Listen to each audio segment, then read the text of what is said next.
akakiiko k'ebyokulonda Uganda Electoral Commission kaganye abagenda okwesimbawo nga ba independent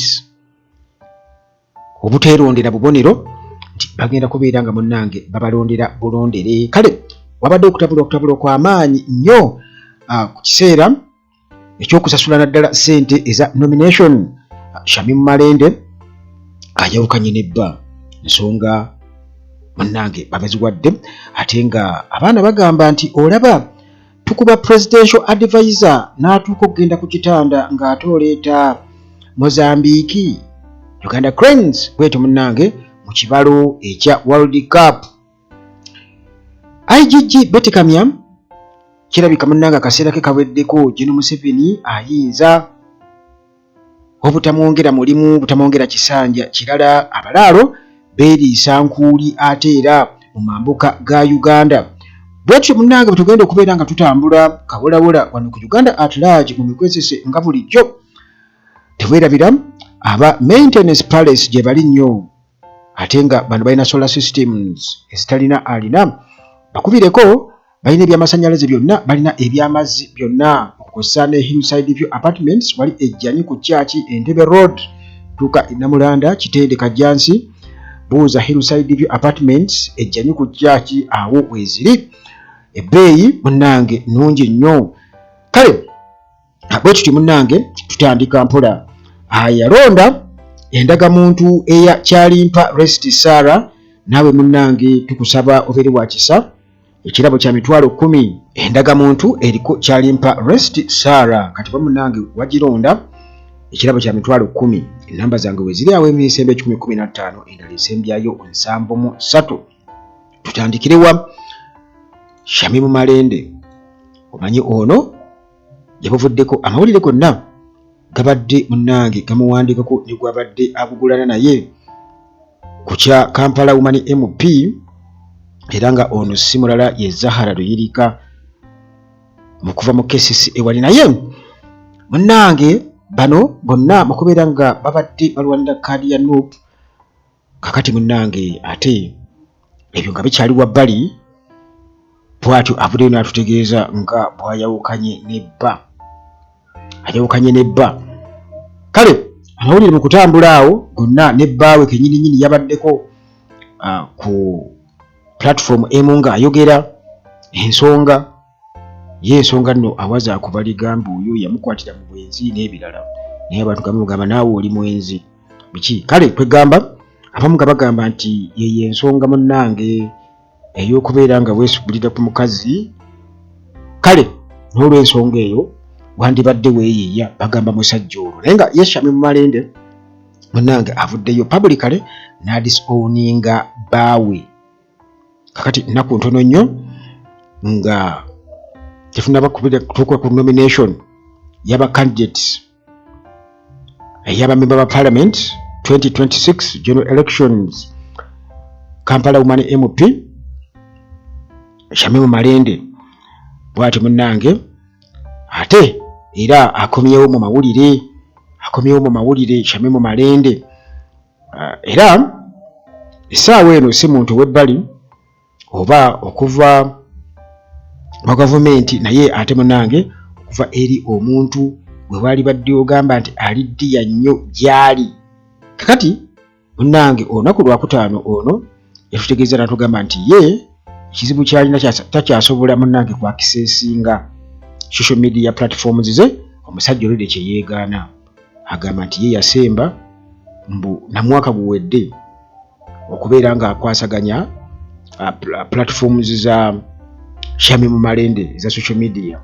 Kakati yagamba Shamim Malende nti essaawa eno yali badde yeetaaga okubeera nga yepromotinga kiseera ka campaign tugenda mu kulonda kwa 2026 naye munnange talina access ku social media platforms ze omusajja yazitwala yaziconfiscating yaziwamba.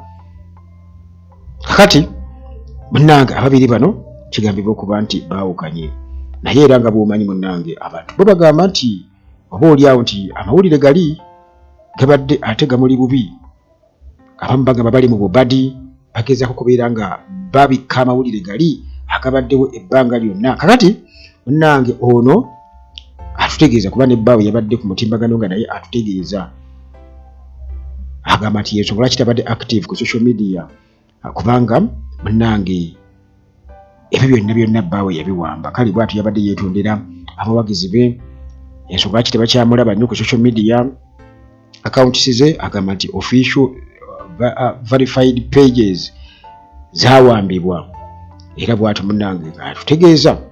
Kakati bw'atyo n'atugamba nti nno tebaakoma, omusajja teyakoma ku kubeera nga awamba social media accounts ze. Agamba nti n'emmotoka ebbiri, Toyota Harrier ne Toyota Super Custom, nazo zonna yaziwamba. Emmotoka yaziwamba, emu Toyota Harrier UBK 862E yagiwamba, endala Super Custom UBD 850N nayo yagiwamba. Kakati munnange n'agamba obulamu bwe buli mu matigga, naye kati yo jjukira yo omusajja eri okusinziira ku bigambo byamuvuddemu yatutegeezezza nti nedda mbu yakwata Shamimu mu bwenzi alina n'obutambi bwa vidiyo. Kale abantu ne bamugamba ekirungi otugambye gwa bulina, wafuna obudde obubukwata geza obufulumye, kitegeeza munnange musango gw'amaanyi. Era abantu ne bamugamba nti wandibadde munnange olowooza ku bintu ebirala ng'omusajja kyandiba kifiiriza ndowooza oba oli awo ati munnange maybe si byangu muganda wange, si byangu. Kati omukyala ng'oyo omuyigirize, kakati oli awo muganda wange weefunyiridde awo okukkakkana. Si byangu naye kale katubasabire munnange ebiri eyo. Kakati munnange nga bwe nkutegeezezza nti abantu, waliwo omuntu omu yakoze comment n'agamba nti olaba tukuba presidential advisor ne tumutuusa ne ku kitanda nga gooleeta Mozambique. Kale bwetyo Uganda Cranes yakubye Mozambique goolo 4-0. Naye jjukira nti zino World Cup qualifiers tunaba kubeera nga munnange ate twogera ku bya fulungu full figure. Okulabulwa baamulabudde nti singa agezaako n'aleka okubeera ng'akuba ku mumwago ogw'oluwewere munnange yandisibwa. Ani yamulabudde? Naye kasooke ku Uganda Cranes. Kakati munnange Uganda Cranes bwetyo yakubye Mozambique goolo 4-0 wali Mandela National Stadium Namboole. Kakati munnange kiba kitegeeza nti hopes ziri alive ez'okubeera nga munnange oba oli awo tuyinza okuloozaako ku World Cup. Kakati munnange stakes zabadde waggulu nnyo for Uganda Cranes, naye munnange bino yadde nga weebiri 26 World Cup qualifiers basobodde okubeera nga abaana bwe batyo bawa ku bantu essanyu. Naye jjukira nti munnange beebeekubiri mu group G oba group G points ziri 12. Era oluvannyuma lw'okuzannya ku mizannyo egimu bakyabuzaayo egimu. Era Mozambique bwetyo neegera mu kifo ekyokusatu. Kakati Algeria yeri ku kibinja waggulu ne points 18 oluvannyuma lw'okubeera nti bwetyo yakubye Botswana goolo 3-1 ku lunaku olwokuna. Kakati munnange ekyo tumaze okubeera nga tukitegeera, naye jjukira nti mu kibinja asooka kibinja G kikiriza nti Algeria yeebeeyitawo automatically ogenda mu World Cup. Kati Uganda bwetyo bwebanga ekutte kyakubiri kitegeeza nti kati ataawo ne basooka ne bazannyazannyamu awo okulaba nti oba ddala kituufu ekakasibwa. Kale bwetyo munnange nga bwe nkutegeezezza nti ne tuba nga tulinze era ebibalo byaffe nga bulijjo naye tulinze bayogeyoge. Naye nga bwe nkutegeezezza nti munnange abaana bagamba nti olaba tukuba presidential advisor ntubuleka mu kkubiro n'agera ne ku kitanda kale ate nga gw'oleeta Mozambique. Kakati munnange presidential advisor kigwe bwogerako ye fulungu full figure. Olwo nno munnange fulungu full figure yalabuddwa Nalweyiso, yalabuddwa afande Nalweyiso. Major General Proscovia Nalweyiso ono ye presidential advisor ku security. Kakati munnange bw'atyo alabudde ne sekulabula advisor munne Jennifer Nakangubi full figure yatalina nnyo bya advising General Museveni oba ku nsonga za ghetto oba simanyi ye advise kuki. Kakati munnange oluvannyuma yasiibuddwa okuva mu ddwaliro wali Kasiro naye baamugambye nti munnange yamulabudde nti munnange okukubwa kuba kukubwa naye amagezi g'enkuwa walirekeddaawo okubeera ng'ovuma abantu kuba kiwangaaliddemu nnyo. Kubanga munnange ekiddako kukwatibwa nze kennyini tujja kubanga tukukwata osibwe. Mbu ajja kukwatibwa asibwe mukyala Fulungu. Ekyo nno munnange kyongera okubeera nga kikulaga nti sayidi eri ayinza okuba nga talinaayo nnyo kubanga kale yagambye newankubadde tawagira kukubwa naye raba nga awagidde nti yakukubye teyakukubye bulungi naye ku guno omulundi munnange ojja kusibwa kubanga oyo osusse. Jjukira nti poliisi bwetyo nga yeegaana obutabikirira fulufiga kubanga avumye abantu bangi asibya nno n'okusibya ssebo fulufiga oyo gwolaba nti abamu bagamba nti baamukubanga amagye tegaliiwo kubanga presidential advisor alina okuba n'amagye atambulira ku bwatyo nga taliiko. Kale munnange abaana bagamba nti olaba kuba presidential advisor yamuleka mu 10 ng'oleeta Mozambique. Kale Uganda Electoral Commission bwetyo evuddeyo netutegeeza ebifa mu Uganda Electoral Commission. Teweerabira munnange abamukisa Transport Services gye bali nnyo bwe agala opangisa emmotoka oyagala kubeera nga munnange bakuzubyazubyamu wano mu Kampala n'emirirwano oba okuva ku airport oba okuzza ku airport ogoba flight abamukisa Transport Services bakubeereko ku 074M973 be bamukisa Transport Services okukosa ne Dr. Omukugu munnange tofana birwadde Dr. gyali nnyo era ajja kuba akujjanjaba ku birwadde ebyenjawulo. Dr. ali talented era ndowooza mwogeredde ebbanga ddene wakwadde munnange omusajja akyaganya okujja wano okubaako byabategeeza kubanga naali kyagadde nnyo. Kale munnange butereevu bwe tutyo mu kakiiko k'ebyokulonda Uganda Electoral Commission bano ne bamaze okubeera nga balemesa ba independent abagala okwesimbawo ku lwabwe tebalinako kibiina bakandidates abo babaganye okubeera nga beerondera obubonero bagamba oli ajja gabuulaba nti kati nope ambuleera okitegeera kakati ne ba independent basobola okulondayo akabonero akafaanaganako bwe kati muganda wange babagambye nti temulinaawo kakisa konna kwesalirawo kweronderawo kabonero konna. Kale munaye tugenda mu kulonda okwakasameeme era gwe munnange teweerabira nga bwe tutegeezeza nti akabonero ambuleera kubanga tebagenda kukkiriza muntu n'omu kwambala akakofiira olw'ensonga nti abo kaba kabweddemu basuubira okuba nti kati baba bamwawudde nnyo. Museveni yekka yagera okujja nga ayambadde enkofiira era ekyo kituleetera okubeera nga munnange tumanya nti tugendayo tugende. Kale era nga Mami Kevin yagamba kuva wali Switzerland nti muganda wange tokola nsobe yadde teeka buteesaawo ku ambuleera. Kakati bano munnange tebabawadde kabonero. Kale naye waaye osanga batuufu kubanga osanga kati nga juzi twalaba babiteekamu katimba Museveni aleese ba comedian bonna kubanga leero tugenda kulaba oba oliawo abantu baba nomination kubeera nga beesimba kuwa president bayinza n'okuweera ebibiri kubanga already nomination papers nomination forms bapiikinga ezisukka mu bibiri. Kiba kitegeeza nti kati ng'oli eyajja nga ayambadde ekinu atuusa awalidde ekikomando kati omusajja bayinza okumugamba okulonda akabonero n'agamba nti akabonero kange enkebuka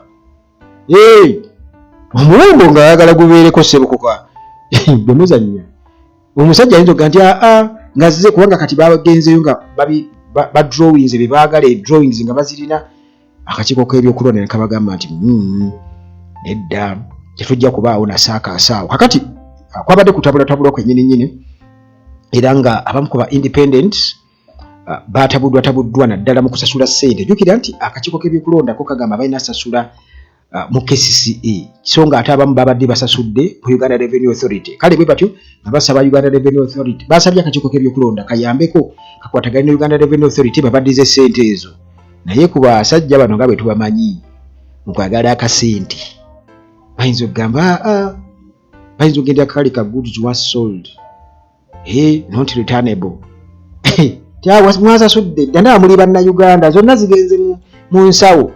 Kakati munnange bwe batyo babadde wali ku offices Ntinda Kampala era nga munnange nga basuubira okubeera nti bagenda kuba balonda obubonero bwabwe bwe bagenda okubeera nga bakozesa mu kulonda 2026 ne bakabatema nti temujja kusobola. Kakati byonna ebirowoozo byabwe babadde bazze nabyo nti nedda nze njagala banteekako omwiko kubanga nasookera mu buzimbi. Byonna tebijja kusoboka. Kakati bo baagaye balina lisiti abakakiiko k'ebyokulonda balina lisiti eya approved symbols y'obubonero bwe bakakasa edda. Kale mwobwo bwe bagenda okubeera nga balonda babateekeko buteesi bubonero nti kano kwata gwe kano naawe kano. Singa basukkamu mu bungi kitegeeza nti bagenda kuba ate bageneratinga obubonero obulala. Tebubaggwako muganda wange obubonero bungi nnyo kubanga wajja kuba eriiso, ennyindo, omumwa byonna bubonero muganda wange tebigenda kubeera byangu. Kakati akasente ko jjukira nti abamu bakasasudde mu revenue URA Uganda Revenue Authority so nga ate babadde balina sasula mu KCCA okuva bikiri nti bali mu Kampala akakiiko k'ebyokulonda beekateeka bakategeezezza. Kale bakyali awo mu kutabulwa.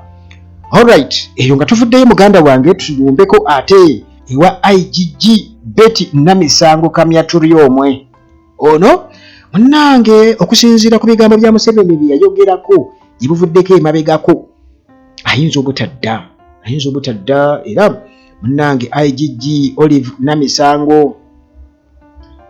Namisango Kamya tuli omwe muganda wange Inspector General bagamba Inspector General of Government IGG kakati munnange asemberedde okubeera ng'ekisanja kikiggwako kya myaka 4 kiggwako muganda wange ng'ennaku z'omwezi 22 Septemba 22 Septemba. Kakati tewannabaawo public indication okuva eri General Museveni oba nti agenda kuba amwongera ekisanja oba agenda mu replacinga. Kakati munnange Kamya nti ono bamwapointinga July 2021 era n'alayizibwa oluvannyuma lwa myezi 2 mu maaso awo ejaddako ne ba deputies be 2 abamumyuka 2 okuli Miss Anne Twino Mugisha Muhaire ne Dr. Patricia Achan Okiria. Kakati ono bano bonna munnange ebifo byabwe birabika ekisanja kiweddeko naye tewannabaawo kwegamba muntu yenna gwe balaga nti ono yagenda okuba replacinga oba nti bagenda kubeera nga contract zaabwe bazijavuzza. Kale kati kugamba ekyo munnange kyongera okubeera nga kiteekawo obunkenke ku saidi eno kubanga General Museveni ku mukolo gwe yaliko mu kitundu ekiyitibwa Mugira enakasongole eyo General Museveni bw'atyo yali awaanawaana omu ku ba deputy ku bamyuka ababiri nga bwe mbakubuulire kati omu ku bo Museveni gwe yawaana naye nga ye IGG Betty Kamya kennyini newankubadde yaliwo naye teyamwogerako ate nga mu State House mu ntandikwa y'omwaka guno Museveni yaliyo nga alina baali nabo era nti waliwo omu ku bo eyagezaako kubeera nga alifaringa ku ripooti ya IGG. Museveni munnange n'amugamba nti ebyo sikyabikkiririzaamu. Yamugamba nti I don't believe in such reports anymore. Museveni bw'atyo bwe yamutegeeza nti bitakyakola ki takyabikkiririzaamu. Kakati era munnange ye General Museveni ng'agamba nti ezimu ku investigative bodies nti zino munnange zaayingirwamu kawuukuumi bw'atyo bwe yategeeza era ng'agamba nti zonna zaayingirwamu zikolera ku nguzi era nti zino ziridde enkwe oba zimazeemu nnyo amaanyi ba whistleblowers kugamba abaali badde babagulizaako nti bannange kino kiri bwe kiti ne bwe kiti olw'enguzi ezifumbekeddemu bwezito munnange takyazeesiga yadde n'akamu. Kale munnange Kamya si mupya mu gavumenti ya General Museveni kubanga bw'atyo asaaviizeko nga minisita ate abaddeko ne presidential candidate. Kati bw'atyo munnange yayingira office oba oli awo nga asuubiza okubeera nti ate enguzi agenda kuba agikwatirako ddala naye ate era munnange okusinziira nga bwe biri era still system ey'enguzi ate onoogimalawo otya mu system nga yegibeezaawo kubanga gino Museveni tayagala kukwata ku bantu be tayagala kukwata ku bantu be sigamba nti oba oli awo naye tayagala kukwata ku bantu be naye alikodinga akatambi naye bitikamya nga ayogera yakalekawo ku record era akatambi ako Bobi Wine yakakozesaako mu kulonda Nalukoola mu kampeni za Nalukoola Kawempe North ako ko kali ku record nti at least yakakola ki yakatuwa kati mutogendako munnange mu mambuka ga Uganda abalaalo ate bongedde munnange okubeera nga baliisa ensolo zaabwe ente ng'emmere y'abantu tuli Kapera Byong district nti emmere munnange ebimera abantu bakaaba abalaalo